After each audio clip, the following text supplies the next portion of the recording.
NATO summit में बोले Trump, Iran बहादुरी से जंग लड़ा, अब उसे नुकसान से उबरने की जरूरत, इसलिए ऑयल बेचने से नहीं रोकूंगा। भोपाल के टीआईटी कांड के मुख्य आरोपी फरहान को लगी गोली पर उठे सवाल, कोर्ट ने रिपोर्ट पेश करने के दिए आदेश, जानबूझकर गोली मारने का आरोप।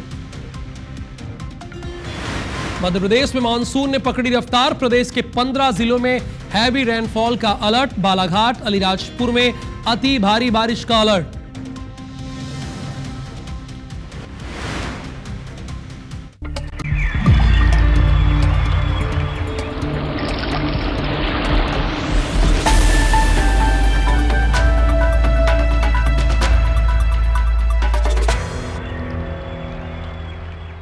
खबर रायसेन से है, करंट लगने से 3 मजदूरों की मौत हुई है, 4 घायल हुए हैं। मिक्सर मशीन हटाने गए थे मजदूर, छत ढालने के बाद मजदूर गए थे मिक्सर मशीन को हटाने के लिए। मशीन हटाने के दौरान हाई वोल्टेज लाइन की चपेट में ये आ गए। सिलवानी तहसील के पड़रिया कला गांव की यह घटना बताई जा रही। छत ढालने के बाद ये मिक्सर मशीन को हटा रहे थे और इसी दौरान मजदूरों की जान चली जाती है। इसमें 3 मजदूरों की जान गई है और 4 लोग घायल हुए हैं। ये रायसेन में हुआ है, करंट लगने से 3 मजदूरों की मौत हुई। ध्यान दीजिएगा, इसमें मिक्सर मशीन ये मजदूर हटाने गए थे, उन्हें इस बात का अंदाजा भी नहीं था कि इससे करंट की वजह से इनकी जान जा सकती है। छत ढालने के बाद मजदूर अपना दैनिक काम करते मिक्सर मशीन को हटा रहे थे। छत ढल गई थी, अब मिक्सर मशीन को वहां से हटाना था, लेकिन करंट की चपेट में आने से इनकी जान चली गई। संतोष, मैं आपसे जानना ये चाहूंगा कि मिक्सर मशीन में करंट कैसे वहां तक पहुंची, क्यों दौड़ गया और कैसे ये लोग इसकी चपेट में आ गया? किसकी गलती लग रही? ठेकेदार की लापरवाही की वजह से हुआ है या किसकी लापरवाही की वजह से हुआ है? जी देखिए, कल जिस तरीके से वो वीडियो आया था कि जहां जमुना प्रसाद के घर पर जो छत डल रही थी, उसके बाद जो मिक्सर मशीन लिफ्ट से जो निकाली जा रही थी, तो वो कंजेस्टेड एरिया था और ऊपर से लाइन गई हुई थी, करंट की लाइन गई हुई थी। वहां पर जो लिफ्ट है वो करंट की चपेट में आई और 3 मजदूर उसमें वहीं मौके पर जिनकी मौत हो गई, उनमें एक आजाद ठाकुर और रूप सिंह, वो तो हालांकि अविवाहित थे, लेकिन राजेश वंशकार जो है उसके 3 बेटियां हैं जो छोटी छोटी हैं, उनका परिजनों का भी रो रो कर बुरा हाल है। हाँ, इसमें गलती जरूर जो छत डलवा रहे थे, जिनका मकान बन रहा था, उनकी समझ में आ रही है। चूंकि जो जहां पर छत डल रहा था उस एरिया में और वहां से आने जाने में छोटी गली है, कोई बड़ा क्षेत्र नहीं है जहां से आराम से वो लिफ्ट निकाली जा सकती थी और लिफ्ट को छोटा करके भी निकाला जा सकता था। चूंकि उसकी सीढ़ियां रहती हैं, उसको छोटी करके भी निकाली जा सकती थी मिक्सर मशीन के साथ, लेकिन वो नहीं किया गया और वो जिस तरीके से वो ऊंचाई उसकी थी उसी तरीके से उसे निकाला गया, जिसकी वजह से करंट लगने से यह हादसा हुआ। घायलों की स्थिति कैसी है? जी देखिए, घायलों का सिविल अस्पताल सिलवानी में इलाज जारी है और कल शाम को भी पूर्व मंत्री रामपाल सिंह मृतकों के परिजनों का पास भी पहुंचे थे और घायलों का हालचाल जानने भी पहुंचे थे। स्थानीय विधायक जो है देवेंद्र पटेल, उन्होंने भी आश्वासन दिया था कि मदद की जाएगी। हालांकि अभी इस तरीके से कोई सरकारी या प्रशासन की तरफ से कोई मदद की बात नहीं की गई है, लेकिन जो मुख्यमंत्री की तरफ से 4 लाख रुपए दिए जाते हैं मुख्यमंत्री सहायता की, तो वो उनको मिलने की उम्मीद जताई जा रही है। धन्यवाद संतोष मालवी इस पूरी जानकारी के लिए आपका। तो यहाँ पर बिजली लाइन की चपेट में आने से 3 मजदूरों की डेथ हुई है और 4 लोग इसमें घायल बताए जा रहे हैं। मिक्सर मशीन को हटाने के दौरान उसमें करंट आ गया, जिससे इन मजदूरों की जान गई है। इधर भोपाल में देर रात कोलार रोड पर मर्डर हो गया। कोलार रोड पर सरेराह युवक की हत्या की गई है। नगर निगम के फायर कर्मचारी के भाई की हत्या की गई है। रंजिश पुरानी बताई जा रही, पुरानी रंजिश के चलते इस वारदात को अंजाम दिया गया है। आरोपियों ने युवक का पीछा कर रास्ता रोककर उसकी हत्या की है। पुलिस ने संदिग्धों को हिरासत में ले लिया है। 4 लेन रोड पर आइकॉन सिटी के पास की यह वारदात बताई जा रही है, जहां पर देर रात कोलार रोड पर सरेराह एक युवक का कत्ल कर दिया गया। इसका भाई नगर निगम में फायर कर्मचारी है। इसकी हत्या हुई है और जानकारी यह मिल रही है कि उसकी कोई पुरानी बात थी, कोई पुरानी रंजिश थी जिसके चलते इस वारदात को अंजाम दिया। लेकिन इन लोगों ने राजधानी में बेखौफ होकर इस वारदात को अंजाम दिया। बकायदा पहले युवक का पीछा किया, उसका रास्ता रोका और फिर उसकी हत्या कर दी। हालांकि इसमें पुलिस ने संदिग्धों को हिरासत में ले लिया है। 4 लेन रोड पर आइकॉन सिटी के पास इस वारदात को अंजाम दिया गया है।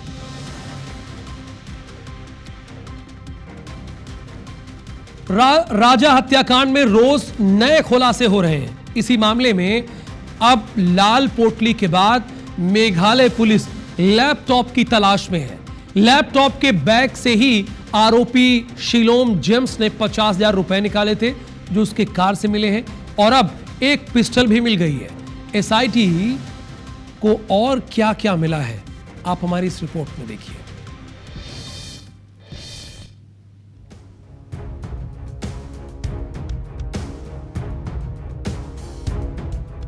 इंदौर की हनीमून मर्डर मिस्ट्री मामले में मेघालय पुलिस को बड़ी सफलता मिली है। क्राइम ब्रांच सबसे पहले तीनों आरोपियों शिलोंग, बलबीर और लोकेंद्र को सबसे पहले मेडिकल कराने जिला अस्पताल पहुंची और फिर से क्राइम ब्रांच थाना लाकर पूछताछ की गई। इसी पूछताछ में जेम्स ने नाले में सामान फेंकने की बात कबूली, जिसके बाद टीम जेम्स को लेकर उस जगह पहुंची जहां उसने पूरा सामान नाले में फेंका था। पुलिस ने इंदौर के ओल्ड पलासिया इलाके के नाले से हत्याकांड की मुख्य आरोपी सोनम का मोबाइल, पिस्टल, कुछ कारतूस और कुछ अन्य दस्तावेज जब्त किए हैं। मेघालय पुलिस ने सोनम का सामान नाले में फेंकने वाले आरोपी शिलोम जेम्स को आरक्षक के साथ नाले में उतारा और सामान जब्त किया है। राजा हत्याकांड में अभी तक का सबसे बड़ा अपडेट ये है कि इंदौर के पलासिया स्थित नाले में सर्चिंग जो है वो की जा रही है। आरोपी शिलोम को लेकर के एसआईटी की टीम जो है वो नाले में उतरी है और खुद यहाँ पर सर्चिंग जो है वो शुरू की गई है। शिलोम के द्वारा बताई हुई जगह पर पूरी सर्चिंग जो है वो की जा रही है और बताया जा रहा है कि शिलोम ने यहीं पर कोई ऐसा एविडेंस जो है वो फेंका था जो कि इस केस में सबसे महत्वपूर्ण माना जा रहा है। और अब शिलोम को लेकर के टीम जो है वो खुद नाले में उतर चुकी है। नाले में टीम के द्वारा लगातार सर्चिंग जो है वो की जा रही है और हालांकि बताया जा रहा है कि सोनम का जब सामान हटाया गया था उसमें से कुछ ऐसा सामान जो है एविडेंस निकल करके आया था जिसे शिलोम के द्वारा यहाँ पर फेंका गया है। और अब शिलोम जो है यहाँ पर खुद एसआईटी की टीम के साथ उतर के उस बैग को यहाँ पर नाले में खोजा जा रहा है। शिलोंग एसआईटी के साथ साथ इंदौर क्राइम ब्रांच की टीम जो है वो भी यहाँ पर मौजूद है। और सबसे महत्वपूर्ण एविडेंस, ये देखिए एविडेंस मिला है। सबसे महत्वपूर्ण एविडेंस जो है वो यहाँ पर निकल करके आया है और अब उसे यहाँ से निकाल करके देखा जा रहा है। उसमें जो सामान है उसकी पुष्टि की जा रही है और यहाँ से टीम जो है उन्होंने ये एविडेंस जो है वो निकाला। शिलोम ने यहाँ पर ये सामान फेंका था और अब उसका एविडेंस जो है वो यहाँ पर मिल चुका है और अब उस एविडेंस को देख करके यहाँ पर जो टीम है वो बाहर निकल रही है और यहीं पर वो एविडेंस जो है फेंका गया था। शिलोम ने खुद वो एविडेंस ढूंढ करके यहाँ से निकाल करके एसआईटी की टीम को दिखाया है। एसआईटी शिलोम को उसके घर भी लेकर पहुंची। पुलिस ने वहां कार के अंदर से 50,000 रुपए बरामद किए जो आरोपी शिलोम ने राज के लैपटॉप बैग से निकाले थे। उसके बाद बैग जला दिया था और फिर लैपटॉप सड़क किनारे फेंक दिया जो अब तक बरामद नहीं हुआ है। राजा हत्याकांड में रोज नए खुलासे हो रहे हैं। मेघालय पुलिस अब उन लोगों पर शिकंजा कस रही है जिनके जरिए राज और सोनम को मदद मिली और सबूत गायब किए गए। अंशुल मुकाती, IBC 24, इंदौर। इसी से जुड़ी हुई खबर है। इंदौर से ही राजा रघुवंशी हत्याकांड के मामले में अपडेट यह है कि तीनों आरोपियों को आज शिलांग लेकर पहुंचेगी पुलिस। शिलांग कोर्ट में पेश कर आरोपियों का रिमांड मांगा जा सकता है। आरोपी लोकेंद्र तोमर, शिलोम और बलबीर से पूछताछ की जाएगी। यानी अब टोटल इस मामले में 8 आरोपी हो गए हैं। राजा रघुवंशी हत्याकांड से जुड़ा हुआ एक बड़ा अपडेट यह है कि तीनों आरोपियों को आज कोर्ट में पेश किया जाएगा। आरोपी लोकेंद्र, शिलोम के साथ साथ बलबीर से पूछताछ की जाएगी। शिलांग लेकर पहुंचेगी पुलिस और शिलांग कोर्ट में इनकी पेशी की जाएगी। तीनों आरोपियों को आज शिलांग लेकर पुलिस पहुंचेगी। शिलांग कोर्ट में पेश कर आरोपियों की रिमांड मांगी जा सकती है। आरोपी लोकेंद्र तोमर, जो कह रहा था कि वो सोनम को जानता तक नहीं है। शीलोम कल जो नाले से दस्तावेज निकालकर पुलिस को देता है जहां पर उसने फेंका था, और बलबीर से इन पूछताछ की जाएगी। यानी अब टोटल आरोपी हो गए हैं 8। और आगे की जानकारी हमारे संवाददाता अंशुल मुकाती आपको देंगे। अंशुल, बताइए।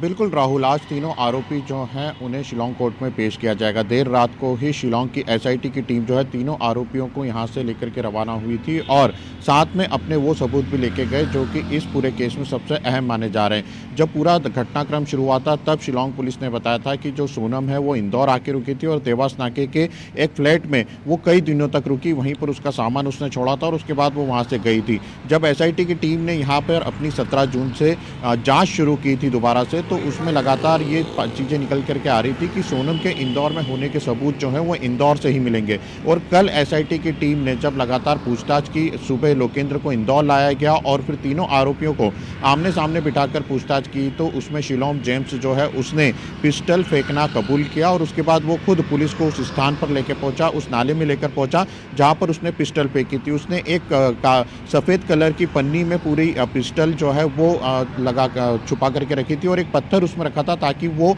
अंदर दबी रहे, नाले में या तो बह जाए या अंदर दबी रहे, बाहर नहीं दिखाई दे। और उसके बाद जब पहले टीम ने सर्चिंग की, जब उन्हें कुछ नहीं मिला तो शिलोम को नाले में उतारा गया और खुद शिलोम ने वो थैली निकाल करके एसआईटी की टीम को दी जिसमें वो पिस्टल भी थी। इसके बाद थोड़ी देर के लिए उसे कार में बिठाया जाता है, कार में उससे आगे की पूछताछ की जाती है और उसके बाद एसआईटी की टीम शिलोम को लेकर के उसके महालक्ष्मी घर पर पहुंचती है जहां से उसकी कार से रुपए भी बरामद हो जाते हैं। यानी कि अभी तक जो शिलोंग की एसआईटी की टीम को सबूत चाहिए थे उसमें से कई सबूत जो हैं उन्होंने इंदौर में जुटा लिए थे। सोनम के इंदौर में होने के सबसे ज़्यादा सबूत जो है वो शिलोम जेम्स से मिले हैं। शिलोम जेम्स ने जहां पर बैग जलाया था वहां से उस बैग के अवशेष को लिया गया, उनकी फॉरेंसिक जांच कराई गई। पिस्टल जो है जो कि राज ने ली थी वो मिल चुके हैं और जो रुपए बैग में थे वो भी, उसमें से कुछ रुपए जो हैं वो भी शिलोम जेम्स की कार से बरामद हो गए। यानी कि कई सबूत लेकर के एसआईटी की टीम जो है वो यहाँ से रवाना हुई है। हालांकि अभी भी जो सोनम का लैपटॉप है वो एक बहुत बड़ी मिस्ट्री बना हुआ है। आरोपी ने पूछताछ में ये बताया था कि उसने जो है बैग जलाने के बाद लैपटॉप को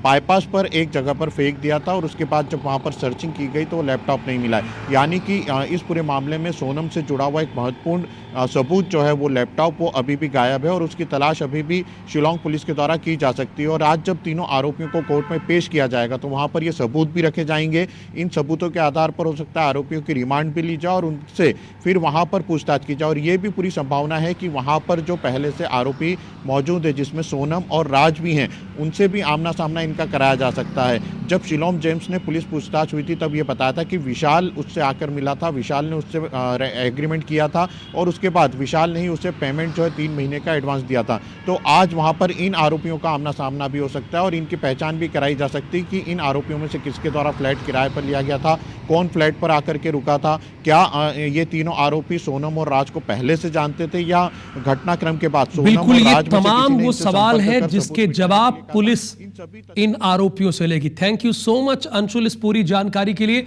खबर इसके बाद भोपाल से आएगी। ये तो तस्वीरें थोड़ी देर पहले की, ये कल की तस्वीरें आप देख रहे हैं जब नाले में ये गया था और वहां से दस्तावेज जब्त किया गया। और खबर है मुरैना से ही, दबंगों ने शमशान घाट पर और रास्ते पर कब्जा कर लिया है।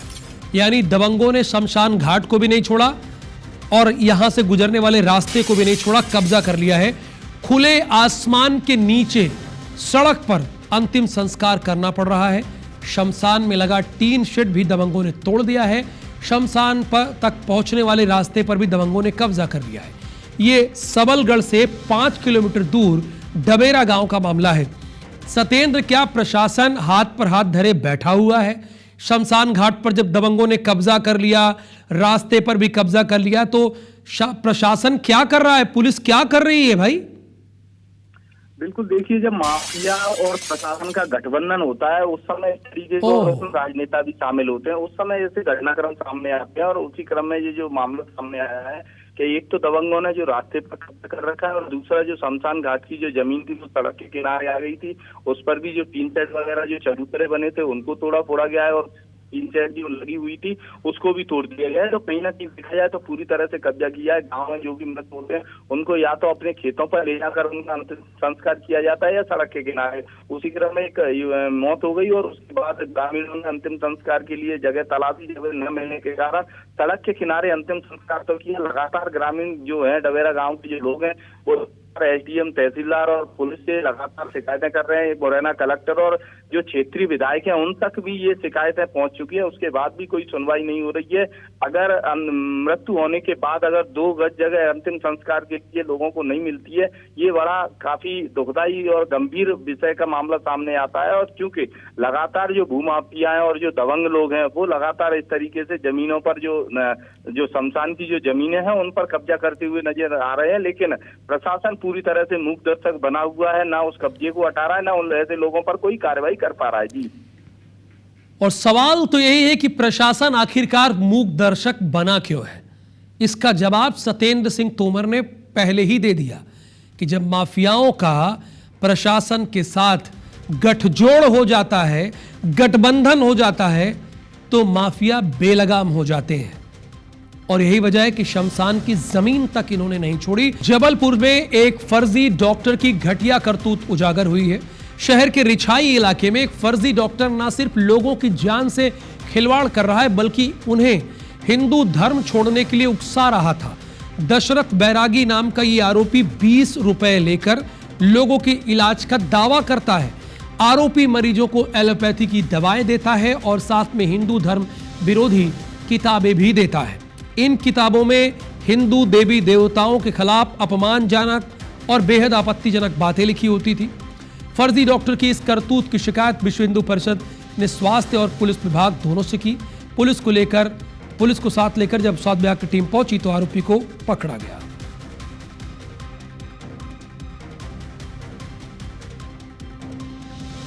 इंदौर में अवैध हथियार का वीडियो वायरल करने वाला आरोपी गिरफ्तार कर लिया गया है, जिसने अवैध हथियार का वीडियो वायरल किया था। आरोपी ने ठीक 9 दिन पहले वीडियो सोशल मीडिया पर अपलोड किया था। आरोपी के खिलाफ इंदौर और राजस्थान के कई थानों में पहले से ही मुकदमा दर्ज हो गया है। हीरानगर थाना पुलिस ने कार्रवाई की है। ये पकड़ में तो आ गया अंशुल, मतलब ये कौन है इसकी जानकारी तो हो गई पुलिस को, और ये इसके पहले भी इसके खिलाफ कई FIR है।